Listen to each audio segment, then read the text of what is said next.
Opinião. Júlio Redel e Osmar Campreguer analisam os principais acontecimentos da política no Brasil e no mundo. Está no ar.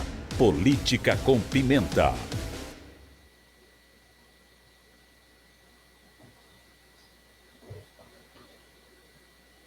São 7 horas mais 36 minutos, 7h36. Nós voltamos na apresentação do seu Repórter Cultura, edição desta terça-feira, dia 16 de maio. Como é terça-feira, hoje é dia de Política com Pimenta aqui no Repórter Cultura. E hoje a gente tem um convidado especial aí participando do nosso Política com Pimenta, que é o Flávio Ribeiro, que foi vereador aí durante 30 dias. Ele que é vereador suplente aqui da nossa cidade e veio hoje substituir o nosso querido Júlio. O Júlio teve um problema que poderia até ser sério aí com um dos seus filhos. Teve que ser socorrido ontem por causa de uma apendicite. E, graças a Deus, estava só inflamada, mas não chegou a estourar o apêndice. Então, fez uma cirurgia de urgência ontem ainda na madrugada, mas está tudo certo já. Ele passou para a gente que está tudo certo lá com o filho do Júlio. A gente deseja pronta recuperação e que o Júlio possa voltar na quinta-feira aí com o Política com Pimenta. Mas hoje o Flávio Ribeiro atendeu o nosso convite aí para substituir o Júlio. A gente agradece aí o Flávio, que nem está em Timbó, está em Florianópolis, está em viagem e mesmo assim vai participar aqui do quadro Política com Pimenta. Então vamos cumprimentá-lo primeiramente aí, Flávio. Muito bom dia, seja bem-vindo. Bom dia, Odair. Bom dia, Osmar. É sempre uma honra poder participar. Uma responsabilidade muito grande substituir o Júlio, mas desejo aí a ele e ao filhote uma pronto restabelecimento. Tudo bem, Osmar? Seja bem-vindo. Muito bom dia, Osmar. Bom dia, Odair. Bom dia aos nossos ouvintes, à equipe técnica. Prazer em conhecê-lo, Flávio. Seja bem-vindo e vamos procurar aprender e debater um debate civilizado entre a gente. Nessa terça-feira, muito bem.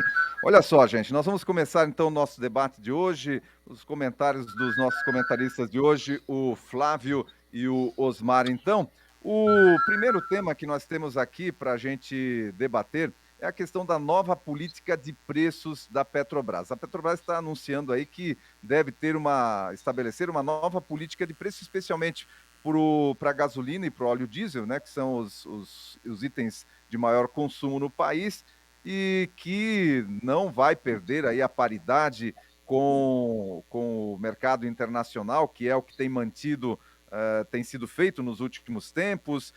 A Petrobras a gente tem visto aí que tem dado lucro nos últimos anos também. Enfim, queria o seu comentário, Osmar, a respeito dessa possibilidade, que já não é só possibilidade, eu acho que é algo que deve acontecer mesmo, a revisão nessa questão da política de preços da Petrobras, Osmar. Sim, pelo que eu ouvi, já existem tratativas para ver o assunto e vai ser feito alguma coisa, alguma modificação no atual preço. Não se sabe ainda exatamente em que o teor da discussão, mas tem relação com a paridade do preço ali, com a paridade internacional. Eu, pessoalmente, acho que deveria se criar alguma metodologia, alguma fórmula, para que não aconteça que nem ano passado, que a Petrobras teve um lucro absurdo e o consumidor brasileiro e o Brasil praticamente ficou refém dela com os preços que ela podia ter, em algum momento, ter aliviado. E os lucros de quase 200 bilhões mostram que a Petrobras ganhou muito dinheiro. E como ela é do povo, ela também traz benefícios, esse lucro também trouxe benefícios para o governo, que o lucro vai para as contas do governo.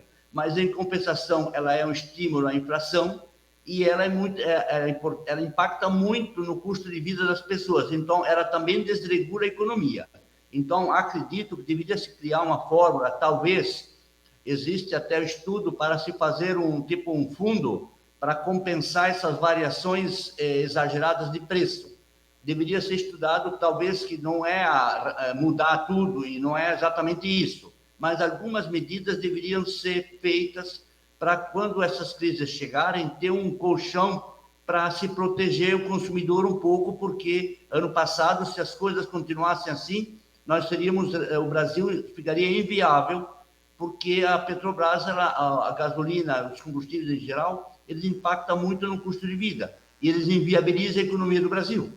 Então, acho que algum estudo, sim. Nada de coisas heterodoxas que fica a bel prazer ali para levar a Petrobras a prejuízo.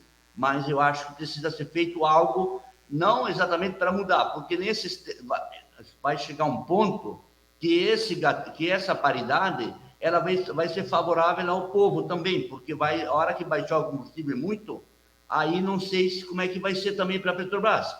Mas eu acredito que algum estudo, algum gatilho, algum estudo deveria ser feito sim. Tudo bem, agora para o seu comentário, Flávio, a respeito dessa situação, Flávio. Perfeito. Quando a gente fala sobre a Petrobras, sobre os combustíveis, gás de cozinha, isso gera um efeito emocional muito grande em todos nós. Afinal de contas, somos consumidores e isso afeta diretamente os nossos bolsos. A tendência natural é que nós optemos, na qualidade de consumidor, que haja algum tipo de intervenção para que esses preços cheguem reduzidos nos nossos bolsos. Ocorre que, como bem mencionou o senhor Osmar, a Petrobras hoje ela se pauta pela política de preços internacionais. Afinal de contas, ela importa o seu produto para revender aqui no Brasil. E é preciso que nós tenhamos um olhar muito atento o que tem ocorrido na história. Nós estamos passando por um período muito turbulento no cenário internacional e isso tem feito com que o preço do barril do petróleo dispare. E com isso, obviamente, o valor acaba oscilando muito no mercado interno. A ideia em si, ela é muito positiva, porque, obviamente, você acaba não tendo uma volatilidade tão grande. Os preços eles não oscilariam de uma forma tão grande como acontece hoje. Entretanto, nós temos que recordar o que aconteceu com a Petrobras no governo do PT nos últimos 16 anos. Ela foi utilizada como um meio de corrupção em massa. Muitas coisas foram feitas e isso me causa muito medo quando o governo do PT fala que quer intervir de uma forma como se fosse um braço do governo. Eu acho que não é por aí. O mercado ele tem meios de se regular e fico preocupado com o que vai acontecer. Não tanto pelas ideias, mas pelo histórico de corrupção que nós sabemos que o PT tem e não acredito que isso possa mudar de alguma maneira no atual governo. Osmar, quer fazer mais algum comentário? Eu estava me referindo a preços, nesse sentido. Eu não estou me referindo à corrupção, não estou me referindo. Isso é absolutamente inaceitável. Eu estou me referindo à questão da paridade. Se nós formos olhar no PT, de fato, tivemos problema com o governo Dilma, com a Petrobras, que ela desembarcou ali, que ela teve prejuízo, inclusive, quase foi levada à falência. Mas não é esse o assunto que nós estamos tratando. Nós estamos tratando da paridade, da questão da mudança da fórmula de preço. Então, eu acredito que deveria ser feito algo, inclusive, ano passado existia estudo para se fazer um fundo para amenizar as oscilações. Mas também acho e tenho certeza que se a Petrobras e o mundo exagerar nos preços, o carro elétrico vai avançar rapidamente e ela também vai tornar inviável a médio prazo, antes do previsto, os negócios dela. Então, nesse aspecto, ela também tem que manter preços compatíveis com o consumidor brasileiro, porque não é só aumentar, porque caso os combustíveis aumentem muito, o carro elétrico vai avançar rapidamente e vai substituir o combustível de certa forma. As pessoas mais abastadas, vamos dizer assim, elas podem usar do carro elétrico como forma de fugir e a Petrobras também vai inviabilizando o negócio pelo excesso de preço. Flávio, mais algum comentário a respeito dessa situação? Eu acredito que essa questão dos carros elétricos não há muito como a gente fugir. É uma tendência e o futuro brevemente vai trazer essa realidade. Mas o fato é que hoje nós temos uma política de preços bem estabelecidas da Petrobras. Repito, eu concordo em termos com o senhor Osmar, eu entendo que a ideia ela é boa, mas há uma distância muito grande entre a ideia e a prática.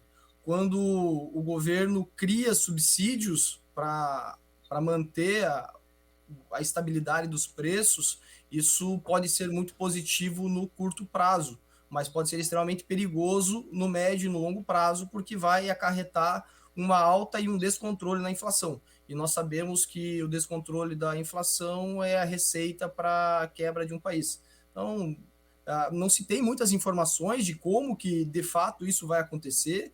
O atual presidente da Petrobras, ele foi senador da República, ele já havia feito um projeto no Senado a respeito de políticas de preço da Petrobras, mas a gente não sabe exatamente quais os termos que isso serão aplicados. É esperar essa próxima semana para ver, de fato, o que vai acontecer para que a gente possa ter uma ideia um pouco melhor de tudo isso. A verdade é que eu não sou economista, mas analisando economistas de ambos os lados, há uma suspeita muito grande de que isso não possa dar certo. Muito bem, vamos para o nosso próximo tema então de hoje. O segundo tema é o seguinte: o governo, eu vou botar aqui a frase que o vice-presidente da Frente Parlamentar da Agropecuária no Congresso Nacional, ele citou: governo rompeu a ponte com o agro. Foram essas as palavras aí, depois de manifestações do presidente Lula a respeito da AgriShow e a respeito do agro. Flávio, começo com você, comentário sobre esse tema. Odair, me parece que o presidente Lula não percebeu que a eleição acabou. Ele vem governando, pautado o seu discurso a contrário senso no ódio, no revanchismo. E durante um evento ele chama alguns agropecuaristas e enfim, pessoas ligadas ao agronegócio de fascistas. E, ao mesmo tempo, exalta o seu vice-presidente e participa de uma ação com o MST. O agronegócio é responsável por 25% praticamente do nosso PIB e responsável também por alimentar o mundo. Nós não podemos... e quando você exalta o MST, você está exaltando, no meu ponto de vista, a invasão de propriedade privada, e aí sim eu chamo isso de atos terroristas. Não é possível que, pautado num calor de discurso eleitoreiro, um presidente se porte dessa maneira, chamando os agropecuaristas ou melhor, o pessoal vinculados ao agronegócio, de fascistas, de negacionistas. É hora de virar essa página e a gente pensar e atuar como um país grande e importante como o Brasil é. Não vejo isso sendo nada positivo para nós, cidadãos. Se o agronegócio vai mal, todo mundo vai mal, e na ponta, no supermercado, são as pessoas mais pobres que vão acabar pagando esse custo.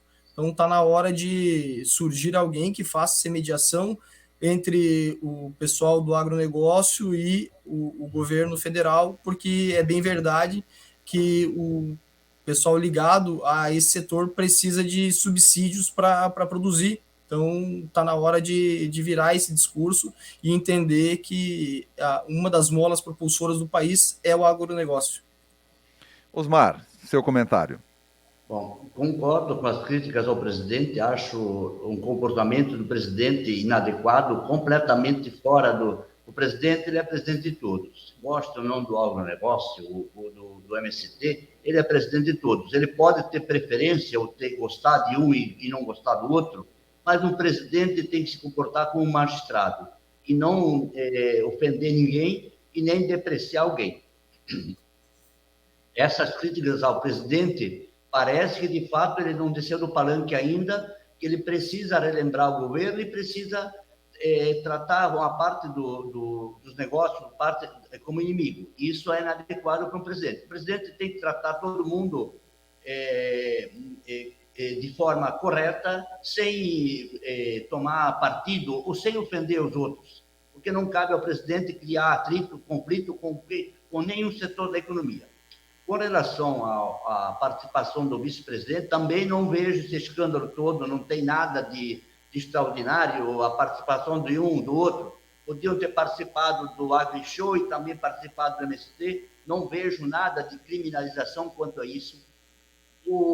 Já falei nesse espaço, o MST é responsável por boa parte da produção brasileira. Por quê? Porque se não existisse o MST, o agronegócio estaria mais tranquilo, porque com as possíveis invasões do MST, o agronegócio se obriga a plantar, a produzir, porque em tese terra improdutiva poderia ser invadida. Então tem que ter soja, tem que ter colheita lá para mostrar que os terrenos estão sendo ocupados. Com relação ainda à feira ali, ao evento do MST, foram distribuídos 500 toneladas de sementes e grãos para distribuição para a sociedade, para as pessoas carentes. Então, foi um evento que participaram 300 mil pessoas, então não tem nada de criminalizar a participação do vice ali, e nem a participação a falta de participação. O que eu achei, e já falei nesse espaço aqui, que todos se comportaram mal no AgriShow. Não podia ter acontecido o que aconteceu, os governantes de agora deviam ter sido convidados e eles aproveitaram esse evento para dar uma cutucada no AgriShow, que também acho que não cabia. Então, acho que continuam todos errados ali, podiam ter participado, se solidarizado com quem quer que seja, e deixar por isso mesmo, e nada de ficar o presidente falando mal do agronegócio, porque isso não convém a ele também. Você concorda, Flávio, que o MST acaba sendo uma forma de pressionar o agronegócio a produzir? Ou seja, se o agronegócio não produz, então significaria, em tese, que o MST teria o direito de invadir? Eu discordo frontalmente disso, Odair. Isso, para mim, soa como uma aberração, uma analogia. Não sei se daria para fazer essa comparação, é dizer que é importante que tenham ladrões porque você fomenta a segurança privada e gera... Para mim não faz o menor sentido. O MST é tão criminoso quanto qualquer outro. O Estado ele surge justamente para proteger o mais fraco da tirania do mais forte. E não há, num país democrático, a possibilidade de nós permitirmos que qualquer pessoa, sob qualquer pretexto, invada propriedades privadas e a força tome-as para si. Para mim, não faz o menor sentido.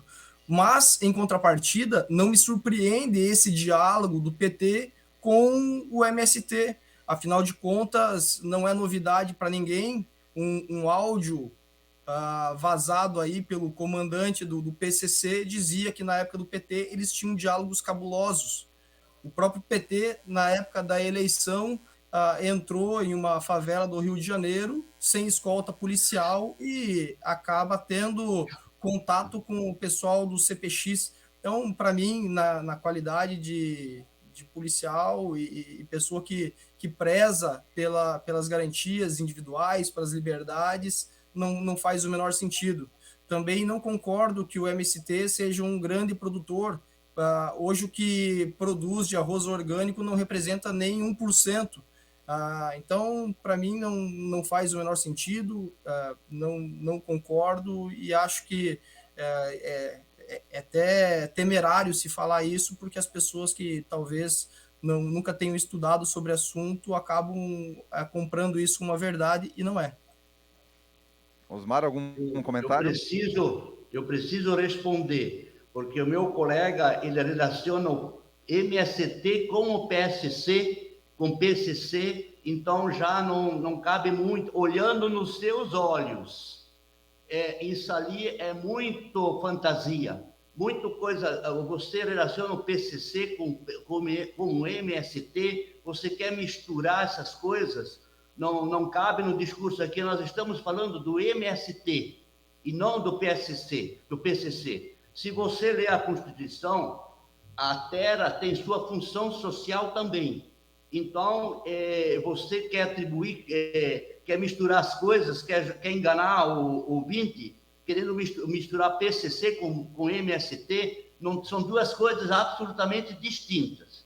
Se você relacionar isso, é porque você está querendo enganar o ouvinte, e eu não estou aqui para isso. Eu estou aqui para falar a verdade e fazer críticas a quem deve criticar, mas não misturar as coisas. E esse tipo de comentário é de quem não está por dentro das coisas, que só lê pela cartilha, que não consegue ver os dois lados das coisas. Infelizmente, esse teu comentário ali é completamente fora de contexto, porque não faz o mínimo sentido. Você quer dar a tréplica aí, Flávio, para explicar a situação da relação entre PCC e MST? Não, eu concordo com ele, são dois órgãos distintos, são duas organizações criminosas distintas. Um atua nos centros urbanos e outro nos centros rurais, mas igualmente duas organizações criminosas que atuam e aterrorizam a população. Uma aterroriza no perímetro urbano e a outra aterroriza no perímetro rural. Muito bem, nós vamos para o nosso último tema, rapidamente, um comentário cada um a respeito desse último tema aqui, só que gostaria de ouvir a opinião de vocês sobre essa questão do ex-ministro do Supremo Tribunal Federal, Lewandowski, ter sido contratado por empresas de Joesley Batista para uma causa aí milionária. Começo com você, Osmar, já que começamos anteriormente com o Flávio. Para mim, completamente indevida. Não deveria acontecer jamais. O ministro deveria ter pelo menos um período, eu não saberia dizer quanto, 2, 3 anos não me lembro o nome da quarentena, né? Que não podia atuar nessas causas jurídicas. Acho uma quarentena que eles chamam. Absurda. E uma até quarentena, acho, né? eticamente, da parte dele, ele não devia atuar como ministro. Sabendo que ele foi ministro, ele devia rejeitar esse tipo de ação. Acho indevida, absurda isso. Flávio. Meu amigo, estamos vivendo tempos sombrios. Precisamos medir as palavras quando vamos tocar em determinados assuntos. E, sem dúvida, esse é um desses assuntos. Obviamente, isso chega a ser abjeto, chega a ser nojento e embrulha o estômago de qualquer brasileiro que tem o mínimo de bom senso. Em contrapartida, não é surpreendente. Ações nesse sentido não nos surpreendem mais, infelizmente. Nós vemos algumas relações muito escusas, muito não republicanas em todos os níveis do poder federal. E, infelizmente, na nossa Corte Suprema não é diferente. Isso denota interesse na causa. Lewandowski já havia feito parte de um julgamento, suspendido ações de cobrança liminarmente, e quando ele se aposenta, o primeiro ato dele é ser contratado pela empresa que ele julgava. Isso em nenhum país sério do mundo deveria acontecer. E a gente não vê os demais ministros, de onde quer que seja, o ministro do STF, os senadores, se revoltando contra isso. Para mim é muito claro que nós temos um país com medo de se manifestar, sobretudo os políticos, o Senado Federal, a quem deveria fiscalizar essas ações, está acovardado e não tem coragem de tocar nesse tipo de assunto. Pergunto, onde estão os outros 10 ministros do STF que até pouquíssimo tempo atrás se envolviam nos pormenores da política em nível federal, se envolviam em questões relacionadas à vacinação, se envolviam em todas as questões. Por que não aparece um agora para se manifestar abertamente a respeito dessa aberração que tem acontecido? Felizmente, volto a repetir, as pessoas em todos os níveis estão com medo de falar a verdade. Bem, só para a gente finalizar aqui nessa questão, né, a revista Veja, em 2021, publicou o seguinte: Lewandowski suspende processos de 670 milhões de reais no TCU contra Joesley Batista, concedendo uma liminar pedida pela defesa do empresário. Já no UOL, agora, recentemente, 2023, fora do STF, Lewandowski é escalado por donos da JBS em litígio milionário. Lembrando que a JBS, na delação ali o próprio Joesley assumiu, de acordo com reportagem também da Rede Globo, que o próprio William Bonner comentou a respeito, não faz muito tempo, noticiava que a JBS havia aberto 2 contas na Suíça com 300 milhões de reais em propina para Lula e Dilma. O próprio Joesley Batista admitiu essa situação. Então, é um imbróglio danado aí que está envolvido o Ricardo Lewandowski e, como diz o Osmar, e como diz aí também o nosso querido Flávio, é um escárnio que está acontecendo nessa situação especificamente. Olha, eu quero agradecer a participação, mais uma vez, um político que cumprimenta bem sucedido aqui. Osmar, um abraço para você, obrigado pela participação, até na quinta-feira. Um abraço, Daír, abraço, Flávio, um abraço à nossa equipe técnica e aos nossos ouvintes. Até quinta, então. Flávio, eu quero te agradecer imensamente pela sua participação hoje aqui no Política com Pimenta, substituindo aí, muito bem, parabéns aí pela sua participação, nosso querido Júlio, que com certeza quinta-feira estará conosco. Flávio, um abraço para você, muito obrigado, viu? Muito obrigado, Air. Obrigado, senhor Osmar. Obrigado a toda a audiência. É uma honra participar desse programa, podendo fazer essa substituição. Sempre às ordens. Estarei sempre com a chuteira no pé, aguardando. Valeu, um abraço.